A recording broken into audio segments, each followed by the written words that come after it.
Então aqui um problema que acontece bastante nesses carros, quando tá puxando pro lado e dando barulho na roda. Esse aqui frouxou os parafusos aqui do pivô. E até caiu um fora do lugar, ó, faltando um parafuso ali. Aí o carro começa a puxar pro lado e dá bastante barulho. E esse carro aqui pelo menos era isso, né? Agora é botar parafuso aí, resolver essa folga aí no pivô. Já aproveitando, já vou trocar as pastilhas de freio também, que tava dando barulho. Já estão bem gastas, né? E já vou mandar dar um passezinho nesse disco de freio aqui que tá bem arranhado.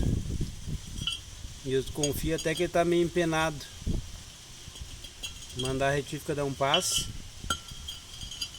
para botar a pastilha nova e ficar tudo certinho. Tá bem arranhado. Bota a pastilha novinha com ele retificadinho aí, fica show de bola. Já para evitar qualquer barulho aí, né? Tinha lugares que ele tava pegando, ó, e outros lugares já não pegava. Aí ficava dando um barulhinho xarope, aquele um ringido, né? Parece que tem um ferro pegando sempre no disco. E esse barulho aí, ó.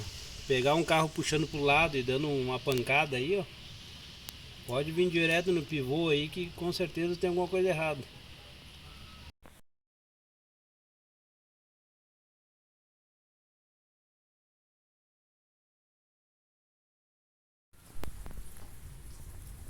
Tá aí os discos já retificadinho já com passezinho.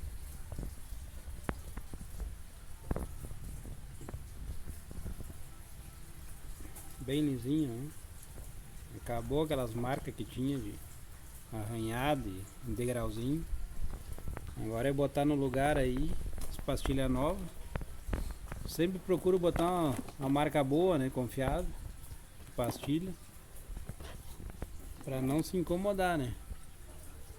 Aí, ó.